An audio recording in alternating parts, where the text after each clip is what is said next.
because they have a very valuable experiences for such a time of struggles. And I especially like to thank His Excellency to be coming with us today, and to all brothers, they are joining us this e-conference. And I like to thank as well the brothers and sisters. They have contributed a lot for the organizing this event. And thank you very much for all of them. And I don't want to be so long, and I would like to cut over here. And Assalamu alaikum wa rahmatullahi wa barakatuh.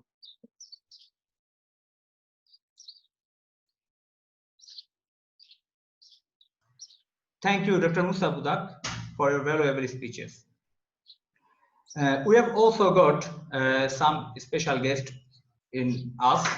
Mr. Salahuddin Ayubi, Secretary General of Bangladesh Islamic Chhatra Shibir, Bangladesh.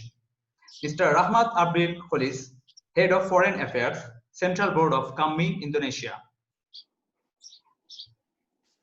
Now, I will read the short biography of our honorable guest, His Excellency Alhaj Murad Ebrahim.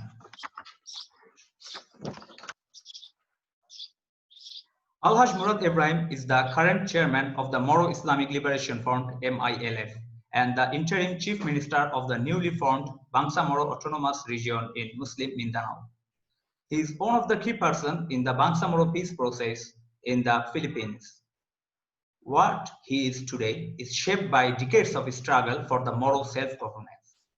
During his student days, he was a consistent honor student from elementary to college level. He took a Bachelor of Science in Civil Engineering under a government scholarship grant at the Notre Dame University in Cotabato City, a private Catholic university. During his final year in college in 1968, his dream to become a civil engineer was set aside when he decided to quit school and join the revolutionary movement at the height of the genocide campaign at the Philippine government by way of conducting series of massacres and killing of innocent civilians and committing other forms of injustices against the Bangsamoro. He participated in clandestine organization and joined the military training and other activities to defend the Bangsamoro people.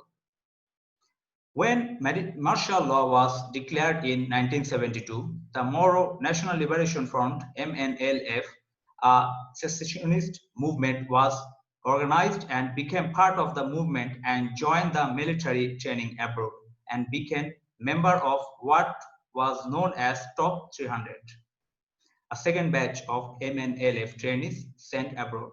After the training, Alhaj Murad served as zone commander of the Bangsamoro army of the MNLF and later appointed chairman of the Cotabato Revolutionary Committee of the Cotabato region, which carried on the resistance and the central Mindanao area against the Philippine government forces and the so-called ILAGA paramilitary group.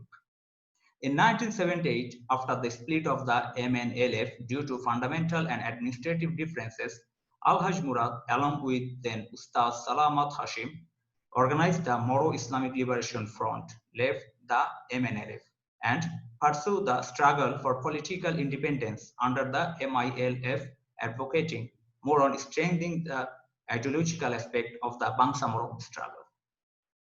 The MILF was built with the aspiration for an independent Bangsamoro state, or at least a meaningful autonomy. Alhaj Murad Ebrahim, his official name in the organizational management, to develop his reputation within the MILF, serving initially as Vice Chairman for Military Affairs and Chief of Staff of the Bangsamoro Islamic Armed Forces, the undoing of MILF. He also served as the group's chief negotiator with the Philippine government after the peace negotiation resumed in 2001. He was appointed as MILF chairman in mid-2003 after the demise of Chairman Salamat Hashim. In 2014, a comprehensive agreement was signed by the MILF under his leadership, and the Philippine government under President Aquino. However, the implementing law of the agreement did not pass Philippine Congress during the term of President Aquino. It was only during the time of the current Philippine President Rodrigo Rao Duterte that the law was successfully passed in the Congress and ratified in 2019. The President Rodrigo Duterte, after the Bangsamoro Organic Law was ratified, thereby creating the Bangsamoro Autonomous Region in Muslim Mindanao. An autonomous government was established in southern Philippines, thereby appointing Alhaj Murad Ebrahim, or shortly Ahod Ibrahim, his real name as interim chief minister until 2022. Likewise, majority of the members of the parliament from the nominees of MILF. Now the BARMM government is fully functioning, enjoying more political and fiscal power than the defunct autonomous region in Muslim Mindanao.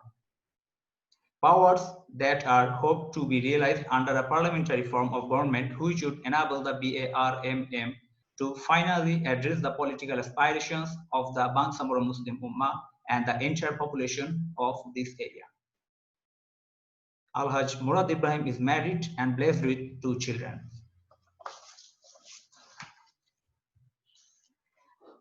Now we will directly go to our main agenda, but before that I have an announcement to all the participants. If you have any questions, please you can write it into the chat box.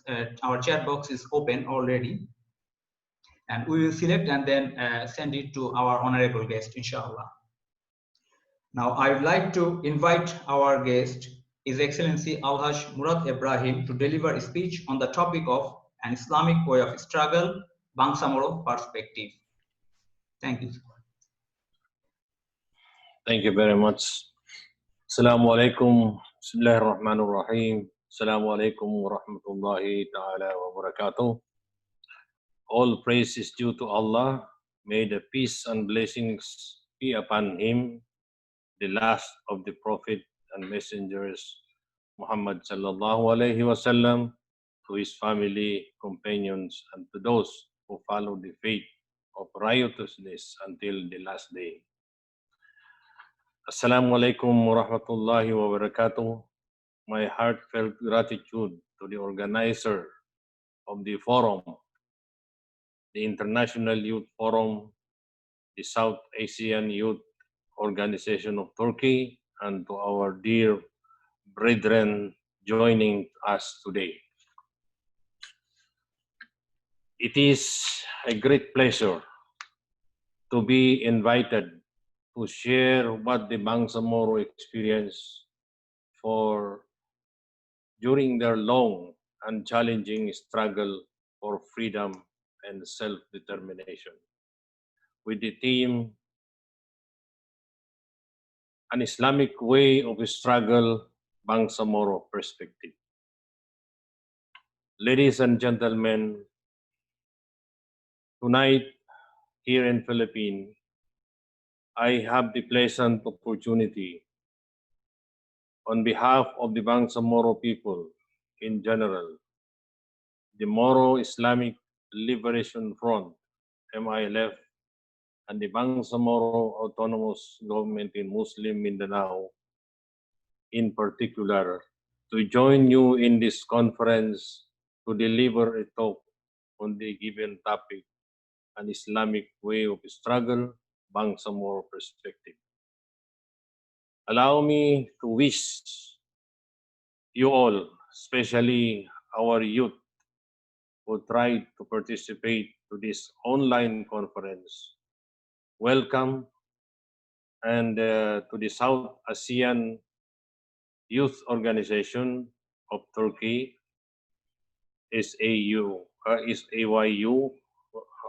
for organizing this conference, which is aimed especially to share the experience of the Bangsamoro in our struggle for freedom and self-determination.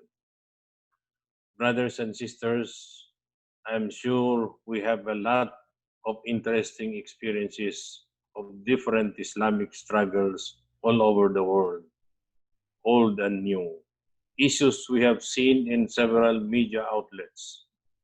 One of those struggles is the Bangsamoro struggle for their freedom and self-determination. For today, let me share with you our long experience in our struggle, starting from our armed struggle, waged for more than 50 years, and a political negotiation lasting more than 20 years that paved the way for the establishment of the current Bangsamoro Autonomous Region in Muslim Mindanao. The Bangsamoro struggle started very early during the colonial periods, particularly in the 16th century, when the Spaniards came to conquer the archipelago of what is now known as the Philippines and introduce Christianity, to which the Bangsamoro resisted as they already embraced the Islamic faith about 300 years before the coming of the Spaniards through Islamic missionaries from the Middle East who came to introduce Islam in the archipelago. The Bangsamoro people in the southern Philippines fought the Spaniards and managed to preserve their faith while the rest of the archipelago turned to Christianity. In the 9th century, the Spaniards sold the archipelago to the Americans in the so-called Paris Treaty. The Americans took turn in colonizing the archipelago.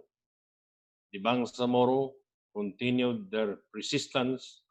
They managed to preserve their faith, but in 1946, when the Americans granted independence to what is now the Philippine Republic, despite the vehement opposition of the Bangsamoro for the inclusion to the Republic, the Americans refused the appeal of the Bangsamoro and forcefully included their homeland to the new Republic. Since then, the Bangsamoro became part of what is now the Republic of the Philippines. However, the Bangsamoro Muslims began to experience various forms of injustices and discrimination by the Filipino government, Philippine Christian-led government.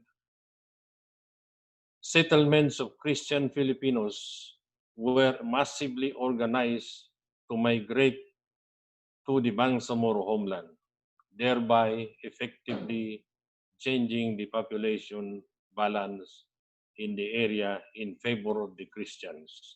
This started in 1955. There were also programs intended to gradually Christianize the Muslims. Likewise, the political leadership, which was at the time mostly occupied by the Bangsamoro leaders in their homeland, was gradually taken over by the Christian settlers. And worst of all, in 1968,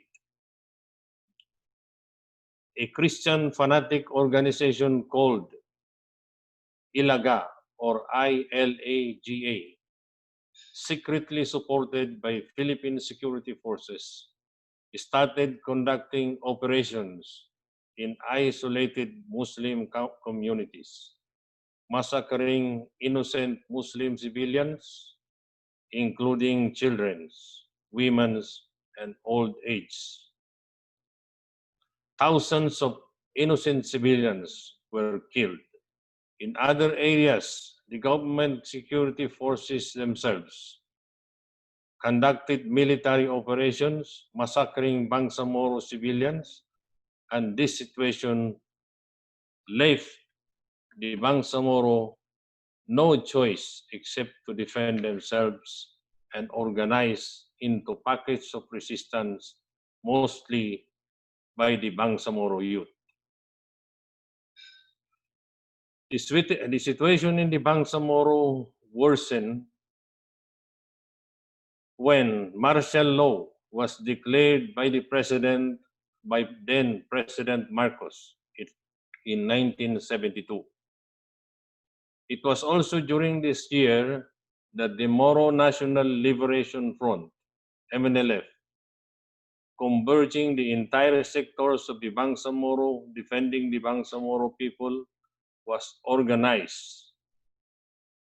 Everyone believes that the only solution to the plight of the Muslims is to secede from the country and form their own independent state. The revolutionary movement was born, and the fighting of the Bangsamoro forces and the government turned into full-blown war in the south of the Philippines since 1972. The war continued until in 1974, the Organization of Islamic Conference, now Cooperation, started their intervention. Peace negotiation with MNLF and the Philippine government started in 1975 under the mediation of the Organization of Islamic Cooperation. In 1976, an agreement called Tripoli Peace Agreement of 1976 was signed in Tripoli, Libya, providing the establishment of an autonomous government for the Bangsamoro in southern Philippines. However, the implementation of the agreement did not succeed. The Philippine government unilaterally implemented the agreement on its own interpretation without the sanction of the MILF, without the sanction of the MNLF at the time. So war again broke out in 1977.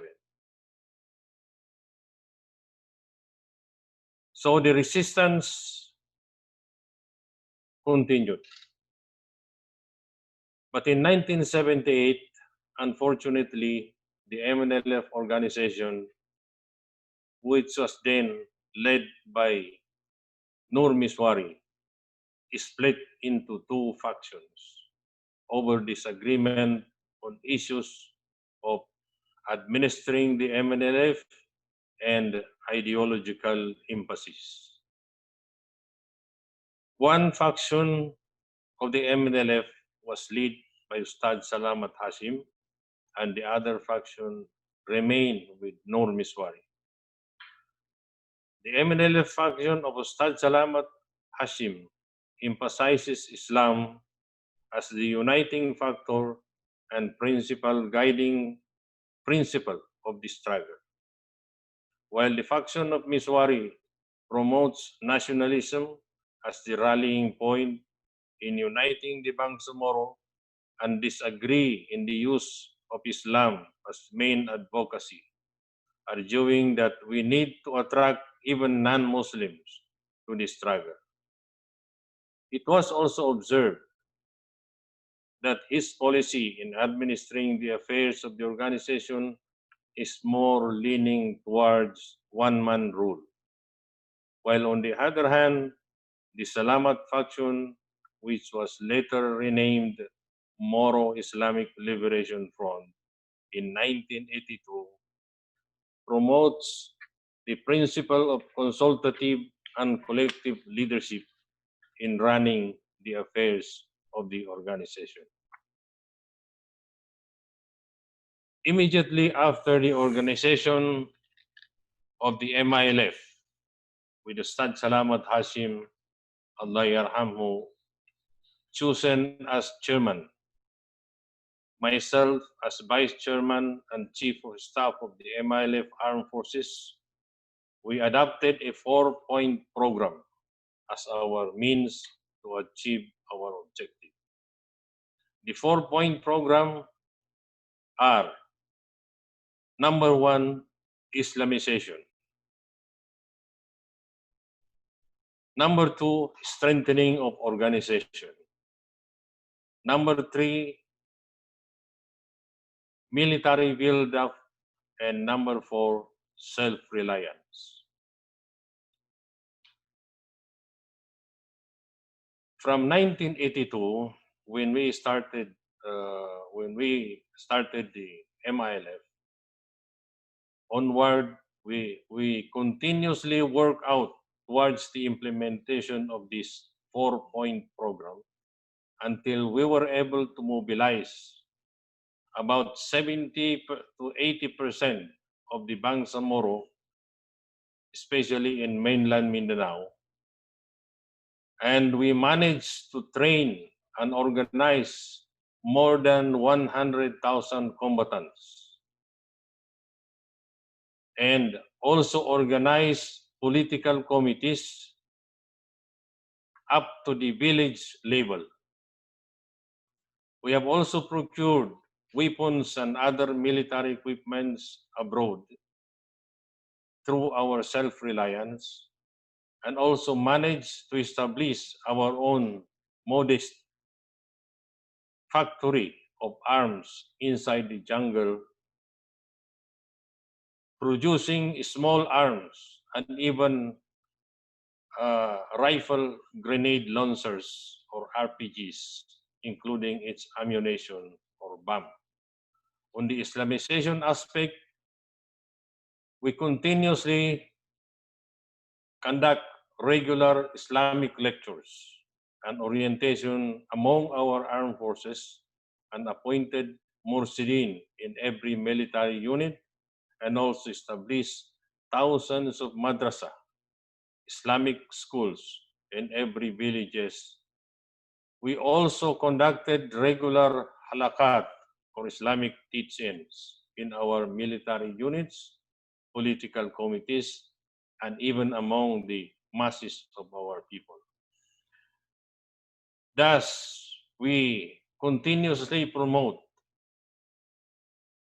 the implementation of this 4-point program. And in 1997, the Philippine government under President Fidel Ramos invited us to a negotiation. After arranging the necessary mechanism and modalities, we agreed to talk with the government, form our negotiating panel, and sign a ceasefire agreement. After the first meeting of the panel, and agreed on a 9-point talking points, which include the resolution of the Bangsamoro problem, identified as the demand for the rights to self-determination. The negotiation continued during the term of President Ramos, although at times interrupted by resumption of hostilities in the ground, as the armed forces of the Philippines continued to attack our forces. But gradually, the negotiation was progressing. The term of office of President Ramos ended, and he was succeeded by a President Joseph Estrada, a former movie actor, who also opted to continue the peace negotiation with the MILF.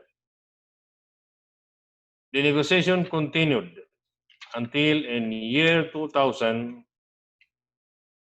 at the midst of the negotiation, President Estrada declared all-out war against the MILF, thus practically ending the peace talk.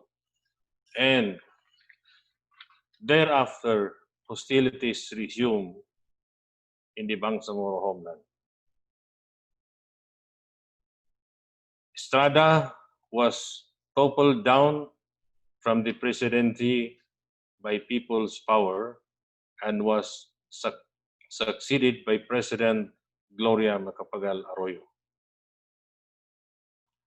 Under President Arroyo, the negotiation resumed after agreeing to the demand of the MILF that there will be a third-party facilitator, which was later agreed to be Malaysia. And also, all talks shall be held outside the Philippines. An agreement again was forged entitled Memorandum of Agreement on Ancestral Domain, MOAAD. But this agreement, before signing, was declared unconstitutional by the Supreme Court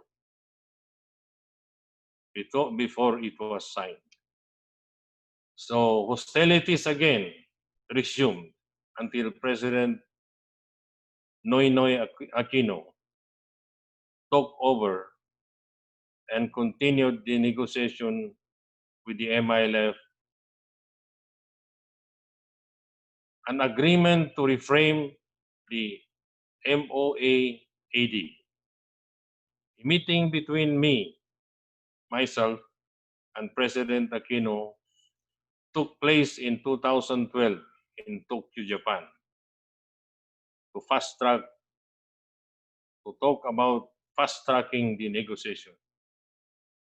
In 2014, a comprehensive agreement on the Bangsamoro was signed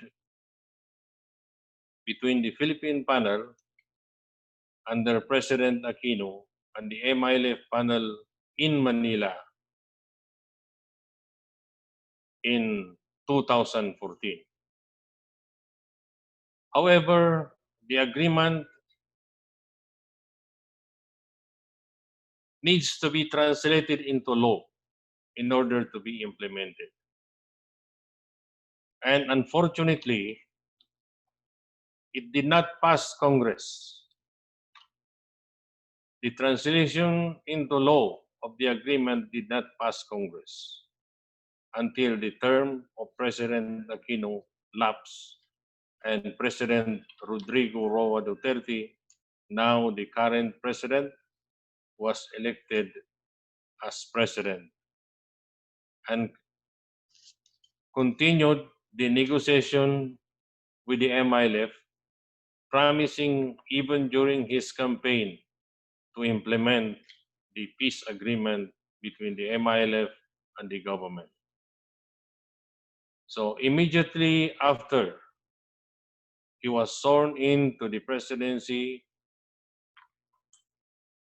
he continued the negotiation, and in 2019, the Bangsamoro Organic Law, the translation of the agreement into law, was passed to Congress upon the persistent effort of the MILF and the government of the Philippines, led by President Duterte. It was succeedingly ratified in a plebiscite by a very overwhelming majority of the Bangsamoro people, creating what is now the Bangsamoro Autonomous Region in Muslim Mindanao, composed of 5 provinces and 3 cities. The Bangsamoro Autonomous Government was sworn into, the officials of the Bangsamoro government, which is called the interim transitional authority, or BTA, was sworn in 2019. myself being appointed as the interim chief minister, and 41 of the members of the parliament were appointed from the nominees of the MILF. So we now occupy majority seat in the parliament, in the current parliament, and we transform the unilateral form of government of the Philippines from a presidential unitary system to a ministerial parliamentary system. Because unlike the entire country, the Bangsamoro government is autonomous government, is ministerial in form, and we have a 80-member parliament. So the Bangsamoro government, through the Bangsamoro Transition Authority, led by the MILF, is now smoothly governing the region for more than a year now. The lifespan of the transitional government is until 2022, and after 2022, an election will be held in the entire Bangsamoro region, which is composed of 5 provinces and 3 cities. So that is, in short, the narrative of the struggle of the Bangsamoro people from the colonial periods to the current government, and it was a very difficult and challenging struggle. But then, with the help of Allah subhanahu wa ta'ala, and with patience and sabr, we were able to achieve our aspiration. And we hope, inshallah, that the present government we have established will finally translate to the aspiration of the Bangsamoro people for a moral governance, for peace and progress in the Bangsamoro area. Finally, this entire experience is rooted in our faith to the Almighty Allah. The very core of our jihad is fi sabilillah, and to make supreme the words of Allah for the sake of Allah. No amount of sacrifices would not be worth if it was not out of our faith in the Almighty Allah, and that is the probably the secret in helping us craft the strength of the Moro Islamic Liberation Front and the establishment of the Bangsamoro government. To our dear children and the next generation of the Bangsamoro citizens and leaders, please bear in mind that the struggle is not yet over. So long as we do not achieve our objective, final objective, our people will always struggle in order to achieve our aspiration. Thank you so much, and to our brothers and sisters listening in this viewing and listening in this teleconference. Again, thank you very much for listening to our story, and may this experience of the Bangsamoro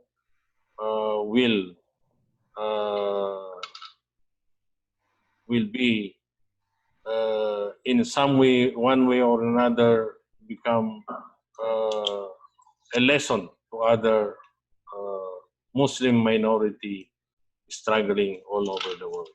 Thank you very much. Wassalamu alaikum wa rahmatullahi wa barakatuh. Wa alaikum salam wa rahmatullahi wa barakatuh. Thank you, Mr. Chief Minister, His Excellency Alhaj Murad Ebrahim, for informing us about Bangsamoro today. Actually, at this situation, when Muslims around the world, when they are suffering a lot only for being Muslim, and we see that actually basically they have nothing to do. This situation, actually, Moro is an living example for us, and this is also our pleasure, and also we are feeling very lucky to have a living legend like Alhaj Murad Ebrahim in front of us to listen something from him. Thank you, our chief guest again. Now we have some other guests here. I would like to invite them to give a short speech, and if they have any question, they can also ask. Firstly, Mr. Salahuddin Ayubi, the Secretary General of Bangladesh Islami Chhatra Shibir. I would invite him to give a short speech.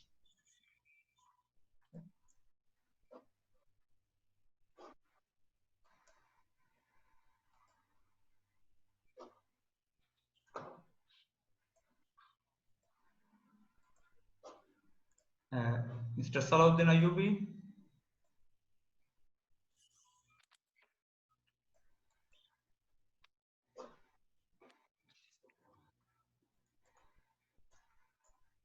Hello.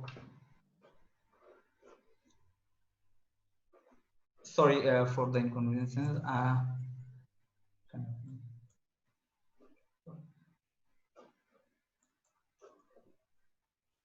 Yes. Sorry. Now we have also our another guest, Shanto Tiogo, General Secretary of KAMI. But before going to them, firstly, we have some questions and answers. I will directly ask our guest to go for the questions and answer, and then we will come back to our guest again, inshallah.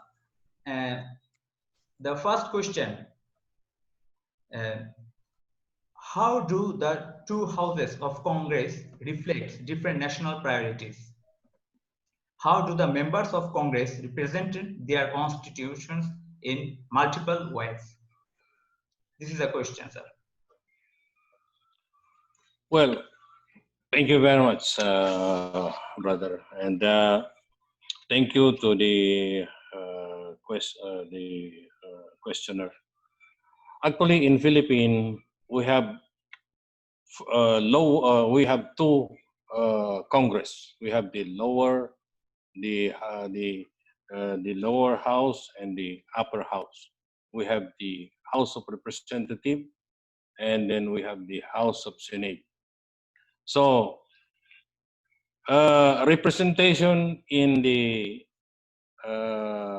House of Representatives is elected through by district. The entire Philippines is divided into more than 200 districts. Each one of this district will elect a representative to the lower house. In the Senate, it is not, it is elected, there are 24 senators, and they are elected nationally, and no particular arrangement of how they are representing, but they will run for the position of senator, and once they become they won, then they become senator. So laws are being filed in the filed in the lower house, the House of Representatives. Then it is discussed in the House of Representatives. Then after that, then it will be discussed also in the House of Senate. And after the two result, if there is, if it is, there is disagreement, then they will have a joint session in order to solve out the difference of the two versions. If they cannot agree, then then it will be they will have to continue deliberating on the law. And then once they agree, then it will be passed to the president for signature. And if the president sign it, it becomes a law. If the president veto the law, then it will be deliberated back to the to both the houses, and then they will again discuss the law. So that is how a law is passes in the Philippines. Now, under the parliamentary system of the Bangsamoro, we only have one parliament. There is no lower and upper. It's only one parliament. So the bill or the law is usually filed by the government of the day. The government of the day is the cabinet and headed by the chief minister. So we craft the law, and after crafting the law, we file it into bill in the parliament, and once it is approved,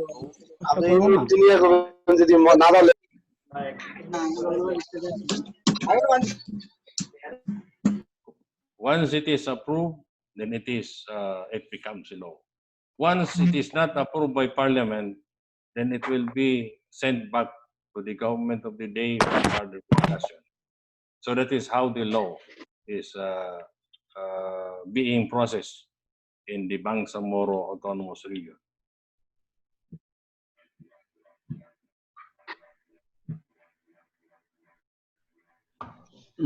Okay, thank you, sir. Thank you. Now I will go for the another question. Assalamu alaikum. I am Mahmoud Hisham from Bangladesh. As Bangsamoro is a newly formed country, do you have established your own army, or do you have political and economic relations with another Islamic countries? Thank you. Okay. Thank you very much, brothers from Bangladesh. Actually, we do not have army, but under the agreement, we are authorized to organize a Bangsamoro police.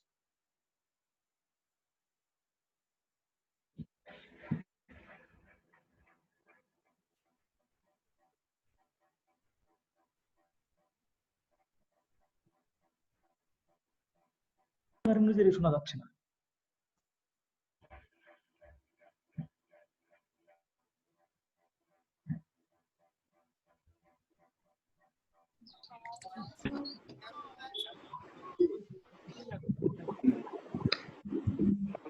Hello. Bengali. So the other question is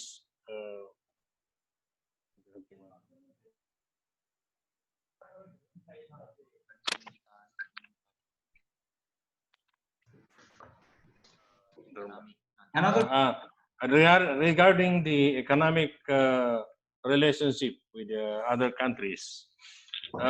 We are allowed to engage economic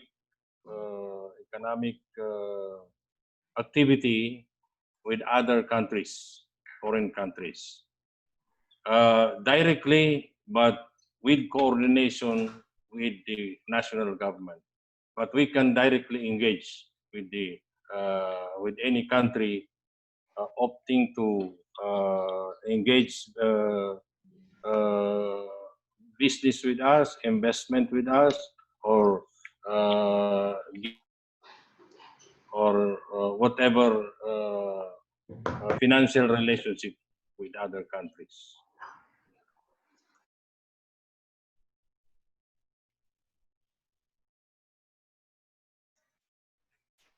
Okay, sir. Thank you. I have another question.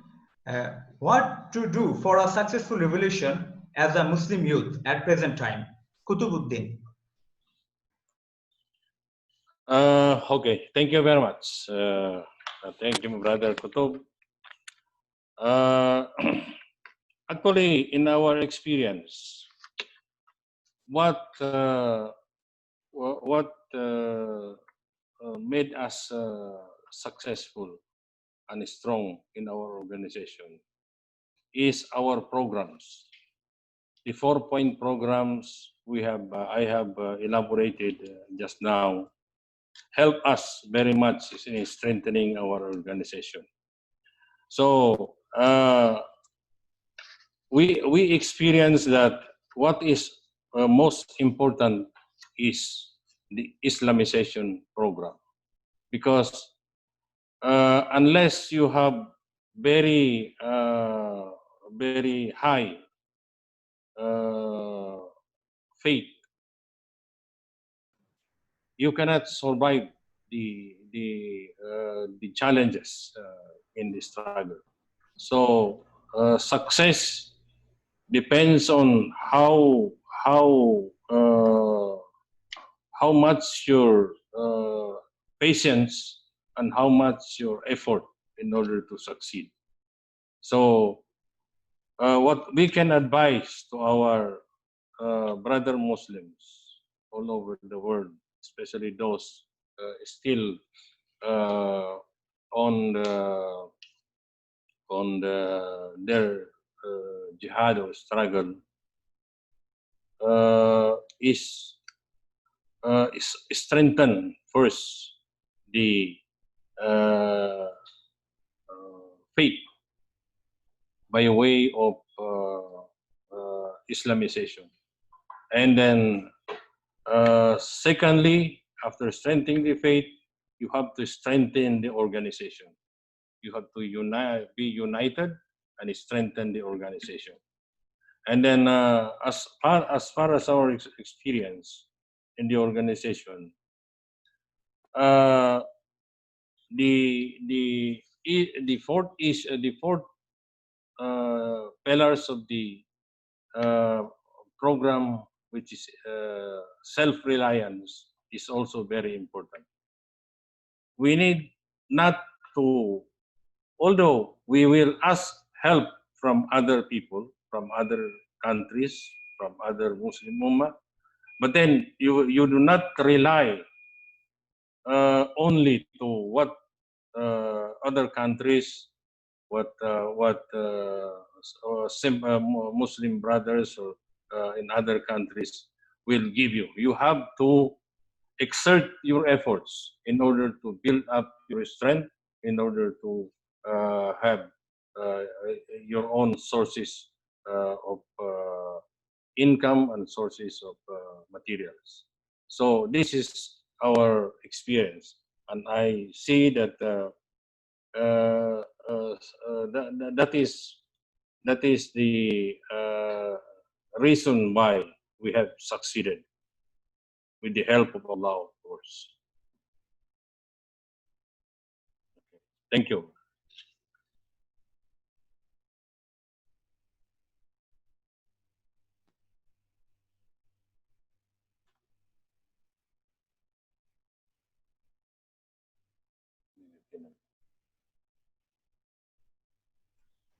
Sorry, sir. Hello. Yes. Hello. Yes. Another question. I am Maksud from Bangladesh. My question is about the people of Bangsamoro. How do they feel about their country? Are they happy only because they are Muslims from a nationalist point of view, or are they happy from an ideological point of view? Do they practice Islam in their life as a whole? Are they practicing? Are there any corruption among them? Can you please inform us details? Thank you. Well, as far as the Bangsamoro people, which is about about 10 million all over the country. Actually, the status of the Bangsamoro Muslims is scattered in different parts of the country, but the concentration is on this region, the Bangsamoro Autonomous Region, which is 5 provinces and 3 cities. The Bangsamoro Muslim Ummah, since the introduction of Islam during in the 19th century, already practice Islam, the religion, but after the effort of the Philippine government in trying to induce the wrong practice, and after the enemy tried to find a way in order to weaken the faith of the Bangsamoro, then there are people who already who are the Muslims who do not fully practice his obligation in Islam. I think for now, yeah, but during the struggle, we managed to increase the number of people practicing Muslim. For now, we see that we can fairly say that about 60 to 70% are practicing Muslim. About 20 to 30% are not really practicing. Yeah, but they also refuse not to be called as Muslim.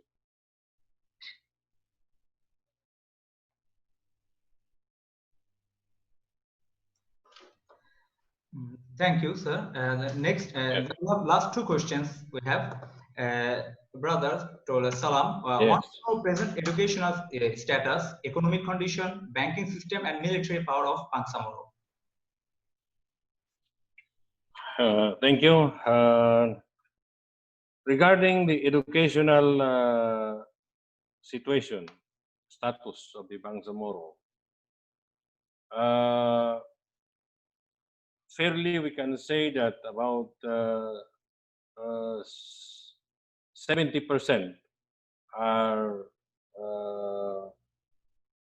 literate, can read and write, and have reached at least elementary education, basic education. But then, as far as professional is concerned, we see that only about maximum of 30% have achieved professional education. So are professionals. So this is the educational status of the. So in our government now, the present Bangsamoro government, we declared education as one of our priorities. We declared 4 priorities. One is education. The second is health and medical services. And then the third is social services. And the fourth is strategic infrastructure. So we see that we still need education, but now we are sending more and more of our students.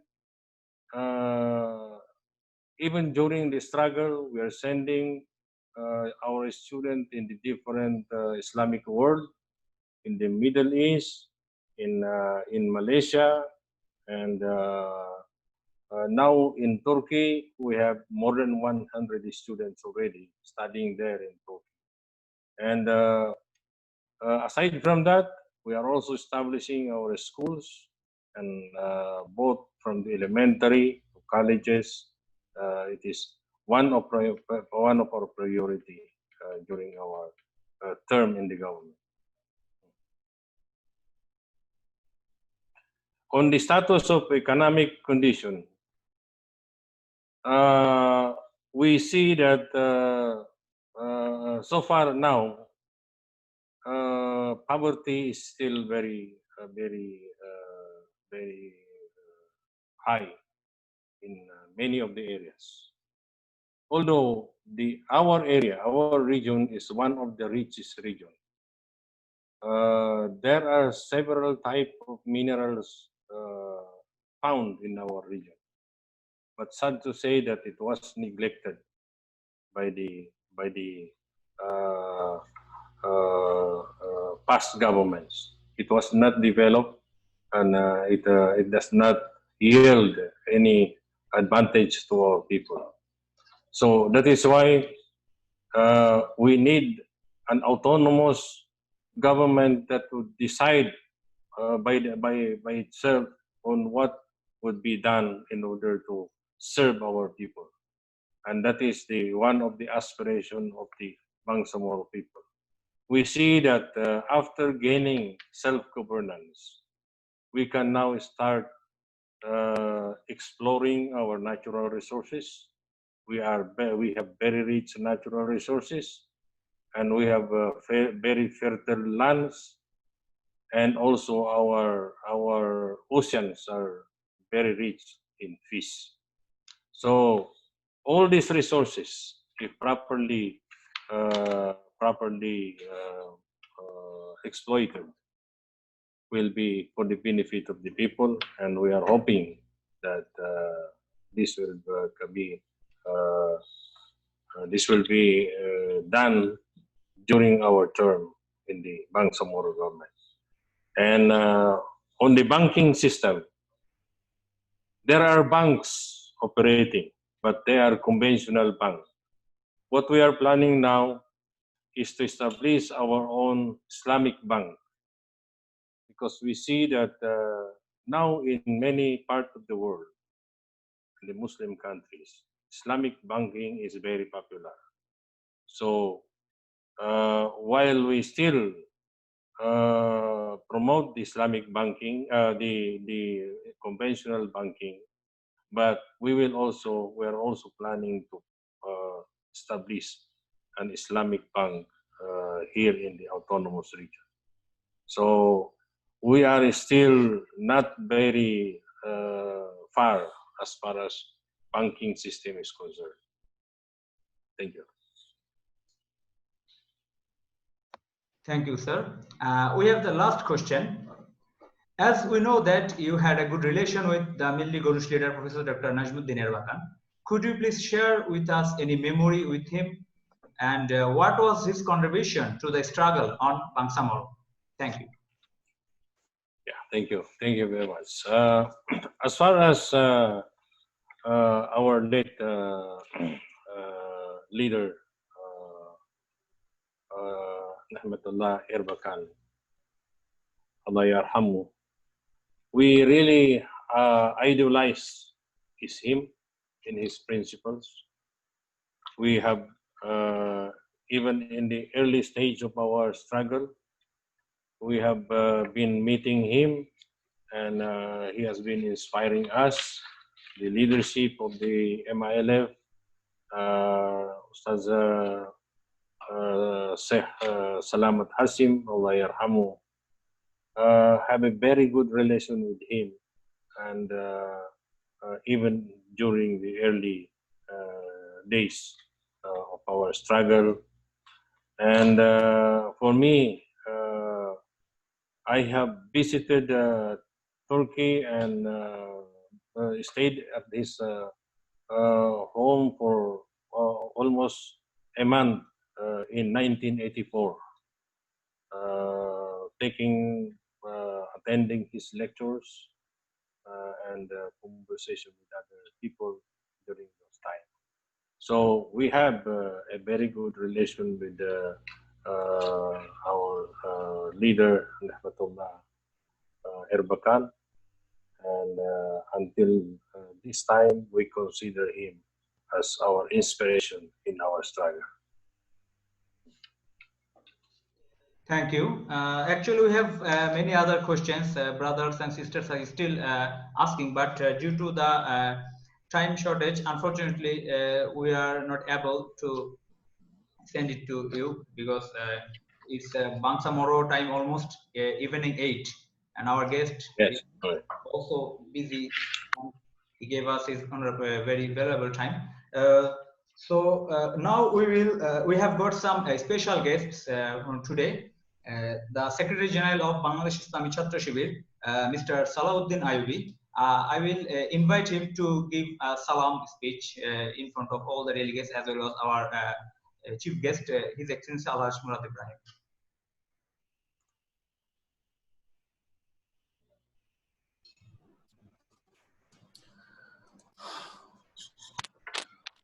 Honorable Prime Minister of Bangsamoro and other guests, dear attendants, Assalamu alaikum wa rahmatullahi wa barakatuh. Alaikum assalam. I'm really happy to be here, that we're watching that one of the great hero of Muslim world who have fought for his nation. And I think it is really inspiring for the future of the Muslim world, I think. At first, I was to introduce with others. I'm Salahuddin Ayubi, Secretary General of Bangladesh Islamic Chhatra Shibir, one of the leading Islamic movement of Bangladesh. It works only for the students, actually.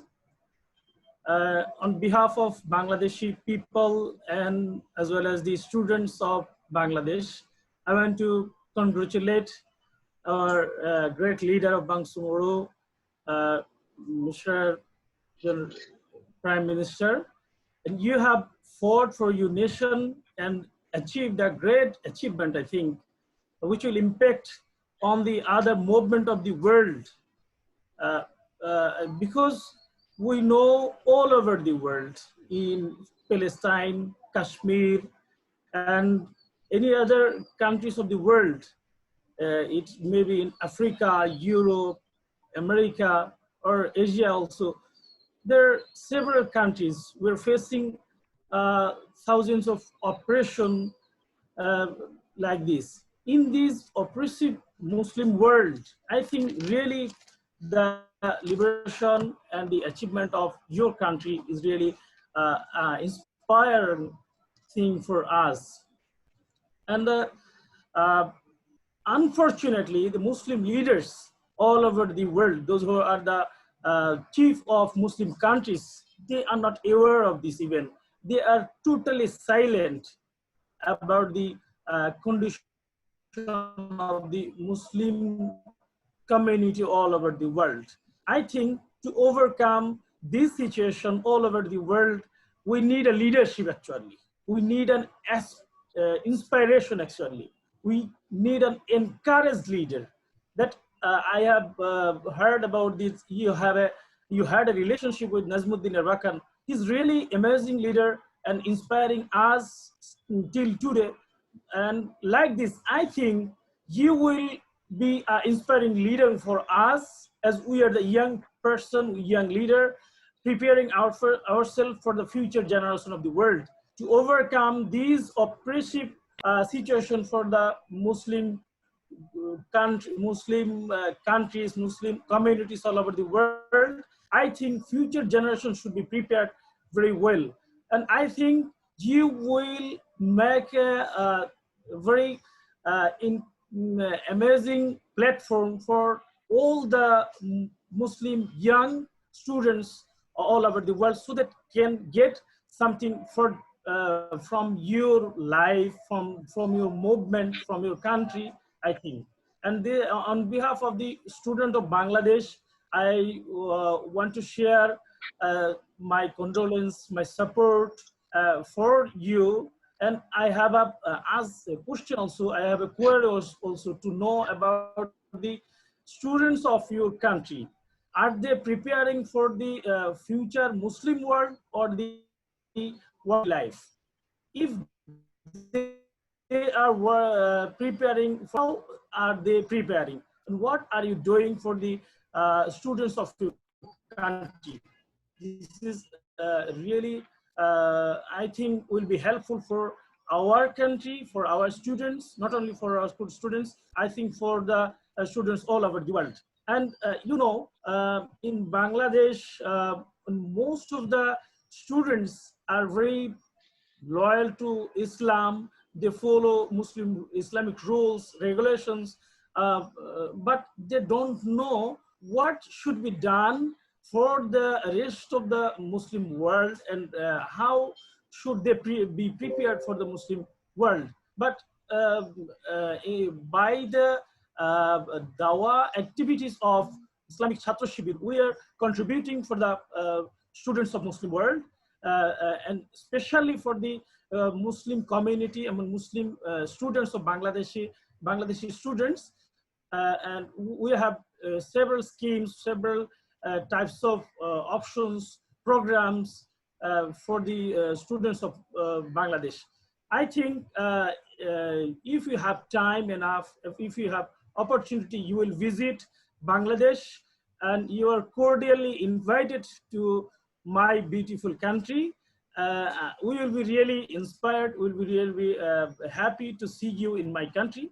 And thank you, Sayo and IFO for giving me the chance to deliver here and introducing myself here, and to meet this amazing leader of Bangsamoro. Thank you. Assalamu alaikum wa rahmatullahi wa barakatuh.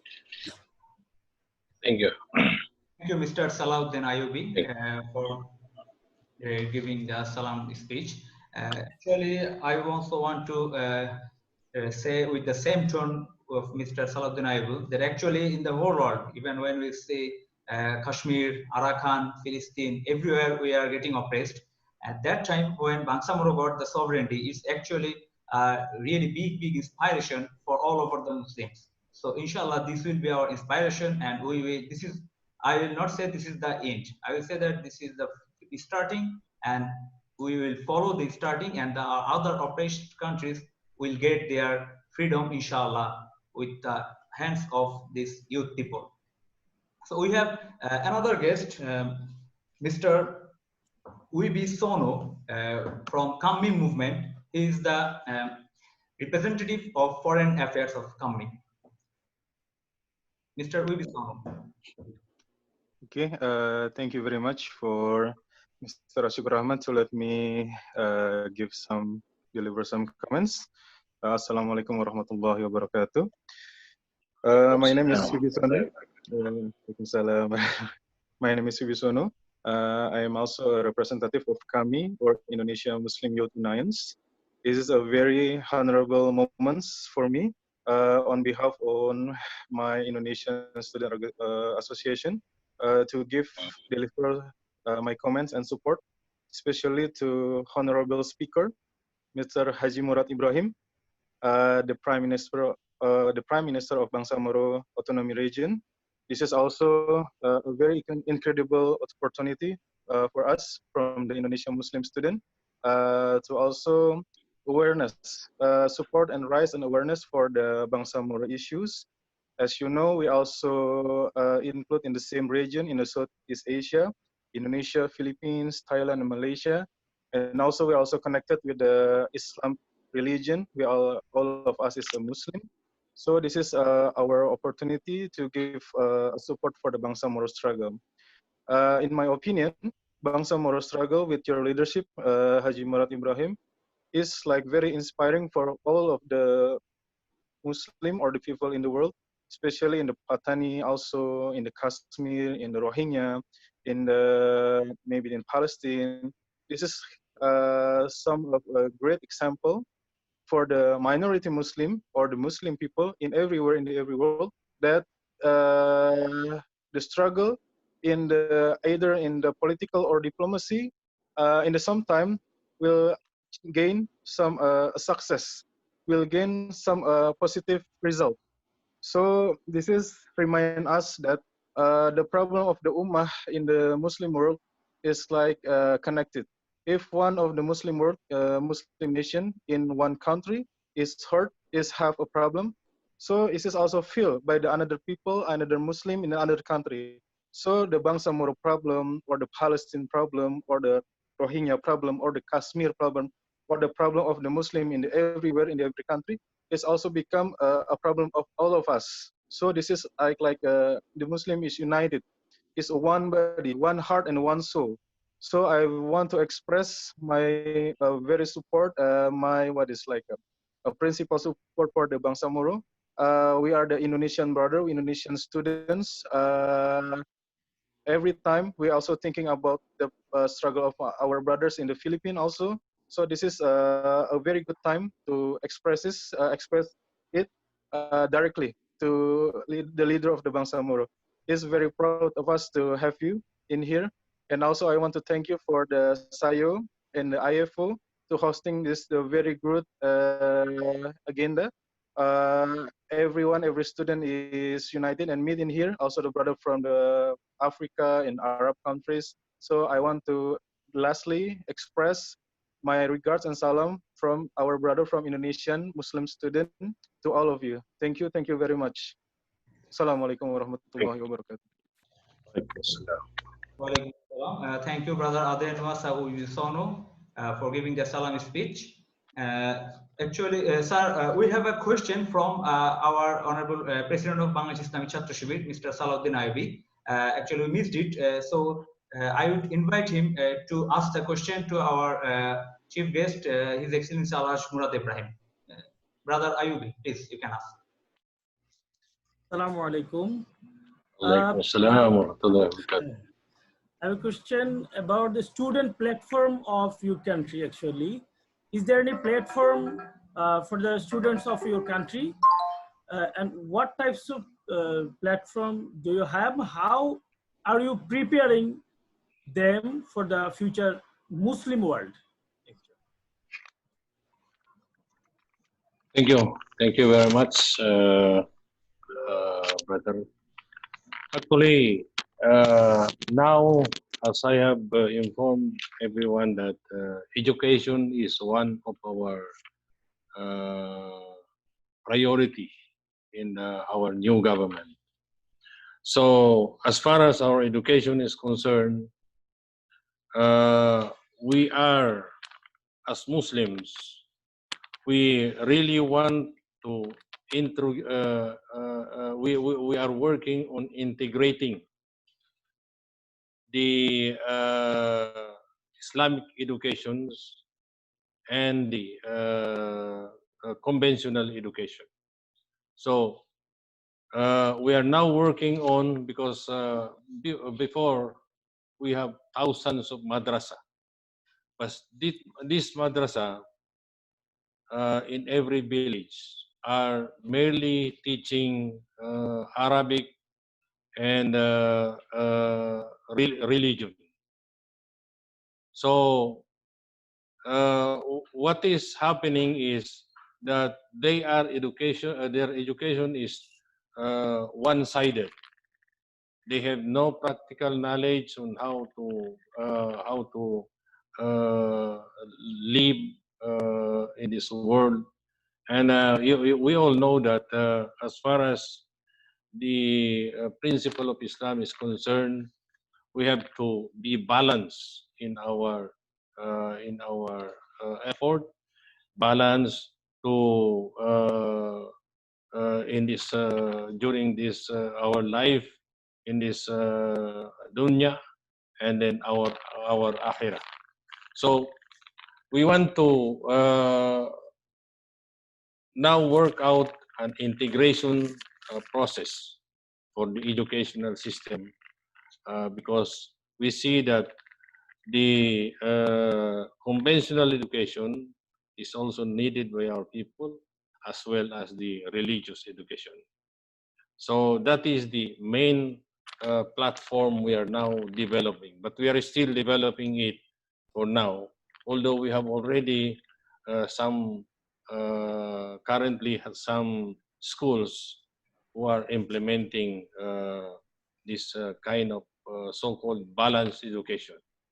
So we hope that we will be successful in this, inshallah. Thank you, sir. Sorry. Thank you. Thank you, sir, for answering this. And we have our last special guest. He is Sheikh Walid Rasul from Pakistan. I invite Mr. Sheikh Walid Rasul to have a very short speech. So, thank you, sir. My question is, since they have a successful movement of Bangsamoro, what do you suggest for Kashmiri people who are subjugating from the Indian atrocities? What is the minimum possible we can do, sir? Thank you very much. For us, you know that we have during our struggle, during our jihad, we have stayed in Pakistan. The leadership of the MILF have stayed in Pakistan for several years, and we have also interconnection with other Muslim mujahideen at the time, especially the Afghan mujahideen, and then there are also several mujahideen we have been in touch during our stay there in Pakistan.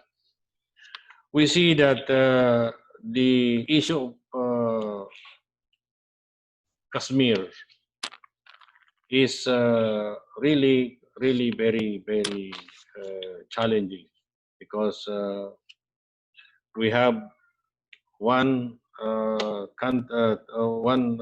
country, the Indian government not very eager to grant autonomy for the Kashmiri, although they do not, and then also in Pakistan, although they are very supportive of the Kashmiri also, but then I think there must be enough mobilization of the Islamic world in order to be able to pressure the Indian government to give at least a meaningful autonomy for the Kashmiri people. We have been, I think, we have almost the same time when we start our struggle, and the Kashmiri people also start their struggle, and we see how the hardships and the difficulties our Kashmiri brothers are also facing. So on our side, we pray to Allah that one day Kashmiri also will be able to enjoy their freedom and self-determination.